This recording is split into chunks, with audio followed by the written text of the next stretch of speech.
ગઈ તારીખ 23/2/2025ના રોજ પ્રનગર પોલીસ સ્ટેશનમાં એક અપહરણનો ગુનો દાખલ થયેલો હતો, જેમાં ફરિયાદીની 15 વર્ષની દીકરી છે, એને આ આરોપી છે એ આરોપી અપહરણ કરી અને લઈ અને જતો રહેલો હતો. આ બાબતની હકીકત ધ્યાન પર આવેલી હતી, જેની તપાસ અમારા પ્રનગર પોલીસ સ્ટેશનના પીએસઆઈ કરી રહ્યા હતા.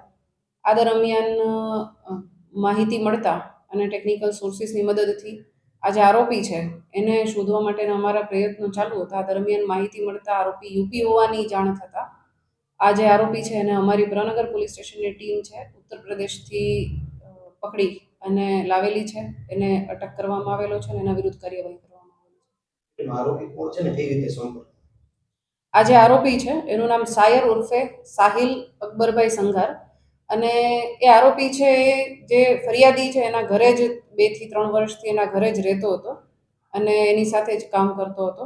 અને એ જ રીતે છેલ્લા 2 વર્ષથી આ ભોગ બનનાર છે એના સંપર્કમાં આવેલો અને છેલ્લે ગઈ તારીખ 22ના રોજ એ ભોગ બનનારને અપહરણ કરી અને લઈ ગયેલો હતો.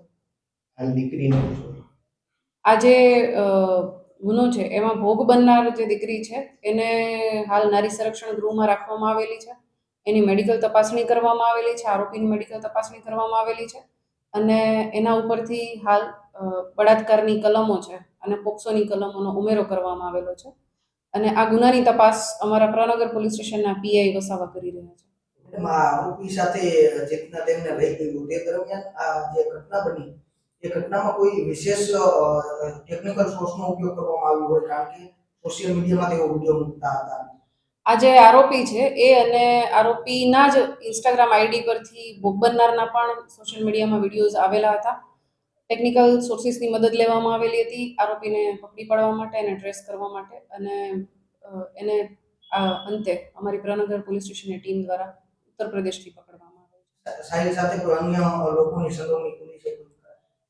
સાહિલને મદદ કરનાર અન્ય એક વ્યક્તિ છે જેની સંડોવણી ખુલી છે, એનું પણ ગુનામાં આરોપી તરીકે એને મદદગારીમાં લેવામાં આવેલો છે. અન્ય આ ગુનાની તપાસ ચાલુ છે